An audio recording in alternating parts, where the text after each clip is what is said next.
Commandé pour 38 millions de grenades, il va pas se prendre la tête. Hein, ils vont lancer un nouveau régime, la lacrymocratie. Hein, t'es pas d'accord? Chiale. Dans cette vidéo, Walidia explique que le gouvernement a commandé 38 millions de grenades pour instaurer un nouveau régime, la lacrymocratie. Bon visionnage et pensez à vous abonner. Alors, comment ça démarre 2023, mes petits Bolsonaro craintifs éco-terroristo-friendly, hein? Là, je suis de retour sur France Inter, la radio 724 humoriste, qui coûte moins cher ensemble que Nagui tout seul en posant 3 questions. Et encore, dans les questions, il y a un comment ça va. Ouais, moi aussi, j'y vais de ma petite revendication salariale, hein, tout le monde s'y met. Même les médecins veulent que la consultation passe de 25 à 50 balles. Je savais pas qu'il y avait des médecins pauvres. C'est nouveau pour moi. C'est les mêmes médecins qui refusent les patients qui ont la CMU ou c'est pas cela? Parce que si pour les médecins, financièrement, c'est chaud, quelqu'un a des nouvelles des caissières et des livreurs? Parce que si les médecins sont en galère, ça veut dire que les autres en dessous, ils sont morts en slip dans le froid. Parce que même le chauffage devient un produit de luxe. La prochaine Fashion Week, tu as un défilé de radiateurs Vuitton. Parce que l'ouverture à la concurrence dans l'énergie devait faire baisser les prix. Hein, mais la concurrence, ça fonctionne que dans un monde où les patrons sont honnêtes et où ils se mettent pas d'accord entre eux. C'est-à-dire pas ce monde-là. Mais là, les grands patrons, actionnaires, tout ça, petit coup de stress. Macron a dit qu'il était en colère contre les super profits, hein, qu'il vient de découvrir là, pendant la galette 2023. Hein, les super profits, jusque-là, ils les avaient pas vus. Parce que quand il bossait dans une grosse banque d'affaires, pas vu. Il devait être à l'accueil. Il savait pas. Il savait pas que les clients de chez Rothschild, c'est que des gens à découvert qui posent des tickets resto sur le livret A, tu vois, et qui galèrent encore à rembourser le crédit conso de la Fiat Multipla de 2005. Il a pas vu. Les super profits, il les a pas vus non plus quand il était ministre de l'économie. Hein, c'est-à-dire que son boulot, c'était littéralement d'observer les mouvements de l'argent. Hein, et donc, des super profits. Et quand il voyait des milliards à côté de Total, il croyait que c'était le total de tout le pays, pas juste le total de Total.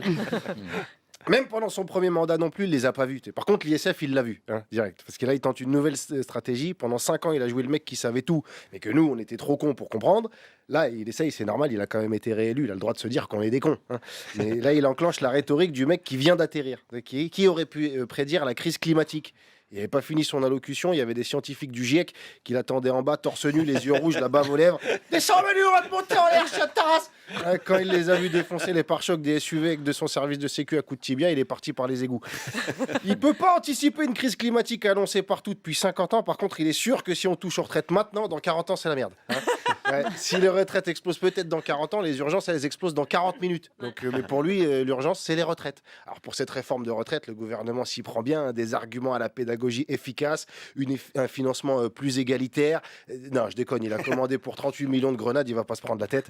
Hein, ils vont lancer un nouveau régime, la lacrymocratie. Hein, t'es pas d'accord? Chiale. C'est comme ça que ça va se passer. Il y a seulement 22% des Français qui sont pour la réforme des retraites. Pour le reste, grenade. Hein, la grenade, c'est le 49.3 des policiers. Des grenades fabriquées par des entreprises françaises. Hein. En France, on ne sait pas fabriquer pas de masque, pas de médoc, pas de vaccin. Par contre, pour défoncer les manifestants, on a un savoir-faire. Hein. 2023, je sais pas, ça sent la redondance un peu. Tu vois, je vais regueuler sur les mêmes trucs alors que tout le monde s'en fout de ce que je raconte. Preuve, Omar Sy. Si, Omar Sy, en une phrase, il fait plus de buzz que moi en 2 ans de chronique. Il a juste demandé si on s'intéressait moins aux guerres en Afrique qu'à celles en Ukraine. Et t'en as qui sont offusques comme si la vie des Noirs, c'était leur passion. Et ça fait des années que Depardieu, il peut vomir sur la France en direct de Russie ou de Corée du Nord, mais Omar Sy peut pas poser une question. D'ailleurs, ceux qui sont tombés sur Omar Sy, c'est les mêmes qui traitent de singe quand un joueur noir rate un penalty ou ils font des roulements. Comment ils font pour s'organiser? Parce qu'ils en ont même déduit qu'ils payaient pas ses impôts en France, alors que si. Hein.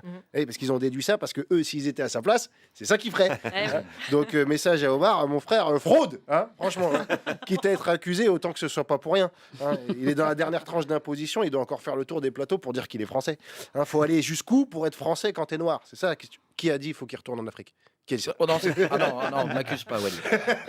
Parce qu'on va pas tous devenir Omar Sy ou Mbappé. Quoique même lui, il ouvre sa gueule maintenant. Alors si en France, même les Noirs millionnaires se plaignent, c'est que ça va vraiment pas bien pour les Noirs dans ce pays.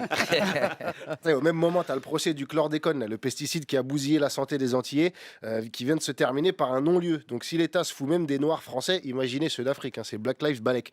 Donc on est d'accord, on se dit pas bonne année tout de suite. Pensez à vous abonner.